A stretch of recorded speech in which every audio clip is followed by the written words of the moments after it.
अस्सलामुअलैकुम, please subscribe my channel and press the bell का icon. आज की हमारी तरकीब है डोसा। इसको बनाने के लिए हमें चाहिए 2 कप चावल। मोटे वाले चावल होंगे तो बहुत अच्छा होगा, उससे आपका डोसा बहुत अच्छा बनेगा। माश की दाल 1 कप।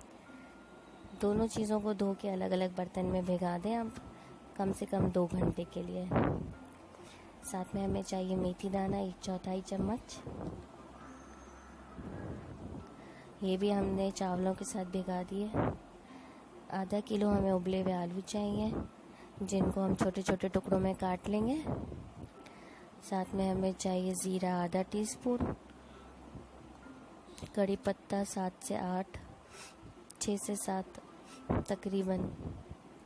राई हमें चाहिए आधा टीस्पून। हरी मिर्चें चॉप चाहिए 8 से 10 अदद। हरा धनिया चाहिए आधी गड्डी।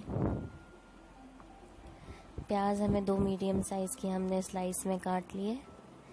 खमीर का हमें 1 पैकेट चाहिए और नींबू का रस चाहिए हमें 1 चम्मच बड़ा भर के। सबसे पहले पतीली में हम तेल डालेंगे, फिर हम बघार के लिए राई, ज़ीरा और कड़ी पत्ता शामिल कर देंगे। जब वो थोड़ा सा लाल होगा तो फिर हम प्याज और हरी मिर्चें शामिल कर देंगे। थोड़ा सा उसको नरम करने के बाद हम उसमें हल्दी और नमक डाल देंगे। फिर हम उसमें उबले हुए आलू, नींबू का रस और हरा धनिया शामिल करके चूल्हे पे से हटा लेंगे। ये हमने दाल और चावल पीस लिया है। दाल और चावल पीस लिया है। दाल चावल पीस के आप अलहदा रख लें। उसमें आप खमीर को थोड़े से पानी में घोल के वो मिला दें। साथ में नमक शामिल कर दें इसमें और इसको अच्छी तरीके से मिक्स करें। इसको बहुत ज़्यादा पतला भी नहीं करना है और बहुत ज़्यादा गाढ़ा भी नहीं करना है। खमीर मिलाने के बाद, नमक मिलाने के बाद इसको कम से कम 1 घंटे के लिए छोड़ दें। उसके बाद आप अपना डोसा बनाना शुरू करें। डोसा बनाने के लिए सबसे पहले आप प्याज को कांटे में लगा के उसको तेल में डिप करके और आप तवा या पैन जिसमें बना रहे हैं उस पर अच्छी तरीके से उसको घिस लें।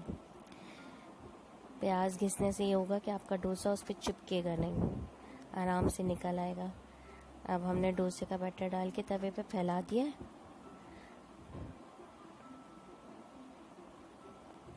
अब हम थोड़ा थोड़ा तेल इसके साइडों पे शामिल करेंगे, जिससे ये आराम से निकल जाएगा, तवे पे चिपकेगा नहीं।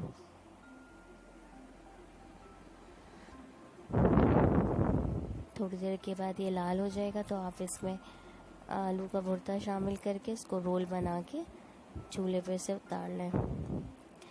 लाल इमली की चटनी जो हमने आपको बनाना बताई थी वो इसके साथ आप सर्व करें, आपको बहुत मज़े के लगेगा। अपना फीडबैक हमारे पेज पे ज़रूर दें कि आपको ये रेसिपी कैसी लगी।